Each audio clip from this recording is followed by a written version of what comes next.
I love this type of time of morning. I get to go out and walk my dog, and I got to be a little quiet because everybody in the house is asleep. Gives me time to think, come up with projects. And I got to thinking, I don't need orders. I got some. Come on, Ray.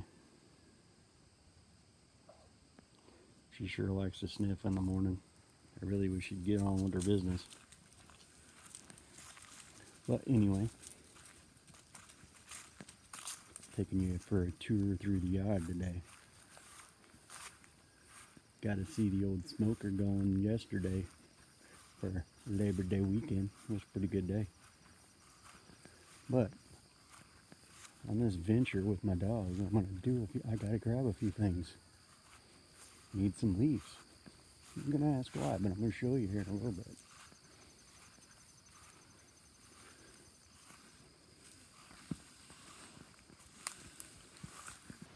Look at there, grapes. I got grapes up in my pine tree. The Concords. I've been waiting on them. Hey folks, welcome back. Hey, I was in Walmart the other day and I was sitting there and I was walking through the paint aisle and I heard this lady complaining, "Oh, I can't believe Walmart don't have any stencils for leaves and I want this." And I'm thinking to myself, I've never really ever used this stencil and God pretty much provides what I need. I walked outside, grabbed a leaf off a tree and went home and I used it on a board. And you're looking at me like, what? And I said, yeah, I just traced it around the board. I was like, you don't need those fancy stencils. I'm thinking to myself, I'm like, why would she do that? So basically today is I'm going to show you what can be done with some of these. I went out and I collected a group of leaves and I figured, we'll give her a whirl. Let's see what happens. Stand by. So I'm going to show you what I took. I took a basic white oak leaf and decided I was going to make a stencil. So I have the wrong pencil in my hand. Here we go. So basically you hold the stem and take your pencil and you trace it. I make it just a hair wider because I don't really want to cut them that thin. And then I just trace around the outside of that leaf. They don't have to be perfect because you can cut it the size. If you don't like it being thick or thin or whatever they give you, you can make it a little thicker, a little thinner. But when you're cutting, it all depends on what you feel like cutting out and what your saw will allow you to do. You can't always get all the shapes that come out of the leaves. Only God can create that. I try, but you just want to get the basic shape down. After that, you can use your imagination. I do it all the time. I don't really like stencils. I like to freehand. And yeah, I get people that say, "Hey, this ain't perfect," or your letters aren't just all exactly the same. They're not supposed to be. I don't work that way. I like to, I don't know. But there's basically your leaf. I didn't go out and buy a $10 set of stencils or whatever. They're sitting around my property. You ought to use the stuff that they give you. Makes it easy. And if they're going to keep throwing away trash, I'm going to make it into treasures. And I'll show you. Stay tuned to this video. Meet me at my bandsaw. Okay, folks, I know you're not going to want to hear this bandsaw go the whole time, so I'm basically going to start out. I'm going to cut this leaf, and I got 3 more that I went ahead and traced out. And I'm going to cut them up. I'm not going to sit here and bore you all to tears listening to this saw because it's kind of squeaky and loud. I don't really want to bore you all with it, but I'll show you the basic. I'm going to cut this one about halfway, and I'll show you from there.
There you go, folks. Took me 5 minutes 41 seconds according to this clock on this on my counter on my video. Anyway, it's not perfect. It's not horrible. You have to sand up a little bit. I really don't like the little thin edges on them when it comes to the leaves, but you got to have detail. So I think the more of it that you put in, the better off it is. And like I said, you end up, depending on how good you can paint, you make leaves, you make the lines, it'll work out pretty good. I got a couple of them made. I'm going to show you the finished product. I just wanted to get in here and kind of give you an idea of what you can do with some of this stuff. I'll show you a picture of different leaves I've done, some of the painting I've done on them. I'm not going to, those are going to be separate videos because I'm trying to get a good base on how to get these in there and get them all in. I got several different leaves. I do oak leaves, I do maple leaves, I do ash leaves. I put them all on, I got a sign, and then I added a pumpkin, cut out the letters for fall. I don't use a stencil. I cut them all out by hand. I free draw them, and it gives it more of a rustic look, and that's kind of what they sell for around here. People like the rustic things, or I sell it to, seem like I sell to a lot of rustic. And coming out of a 250-year-old barn, it probably makes sense. Hey, I'm going to sell them out of a rustic old barn. There you go. So, folks, I hope you enjoyed this video, and come back and do it again. Semper Fi. Adios, guys. Here you go, folks. There's one of the maple leaves I did. I did an F, another maple leaf, A, and then an oak leaf, another kind of maple leaf, and then I did a white oak or pin oak. I don't remember which one's which, but then I got a pumpkin there. I got to put a stem on it, but I'm just showing you. There's a ash leaf down there. Many different things you can do, many different colors. Easy project. Cost me, I don't know what plywood is because I get this for scrap. So, but most of it's all cut out of plywood, and you could do it out of regular pine or cedar, and you can cut them with either circular or bandsaw.